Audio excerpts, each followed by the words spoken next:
Buat video satu kaitan dengan filter kereta Chery Aster Maxim Chery Aster Maxim 7 speed. Jadi ramai orang tak tahulah dia punya kat mana filter dia duduk kan. Jadi untuk pengetahuan anda semua, filter ni kedudukan dia ada di sini. Okey ni. Saya dah cabut lah. Ini yang baru punya ni. Yang baru bersih lagi Jadi ini kita nak tukar lah. Yang lama yang tu. Yang barunya yang ni kita akan masuk yang barulah. Okey. Nampak macam mudah kan? Tapi nak bawa turun tu bagai nak gila.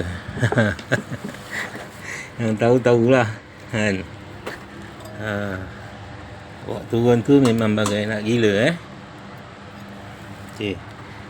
Jadi setelah kita tengok dalam keadaan lain-lain nampak bersih lagi lah. Taklah kotor teruk sangat kan. Kalau kita tengok dia punya filter ni, nampak macam adalah magnet-magnet kotor dia kan dalam tu. Besi-besi, habuk-habuk besi kan.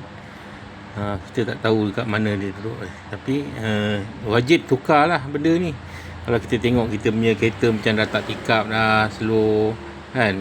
Jacking tak ada, tapi dia slow, dia macam tak ada pick up, tak ada apa ni. Okey, tukar filter dulu. Tukar filter sebih body, bawah body. Nanti kita tunjuk bahagian bawah body pula bagaimana nak sebih dia.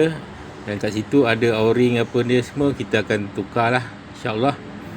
Kalau okey, kita akan tunjukkan balik pada anda semua yang memakai kereta Chery Aster Maxim. Chery Maxim lah 7 speed. Jarang orang pakai kereta ni, tapi orang akan petikaikan tentang gearbox dia lah. Okey, bagi saya gearbox dia okey je, tak ada masalah. Cuma kita je pandai bawa tak pandai bawa, itu je.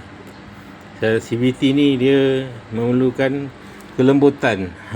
Jadi orang yang nak bawa ni kena lembut, tak boleh kasar. Okey, insyaAllah saya pakai pun dah lama. Okey, masih okey lagi.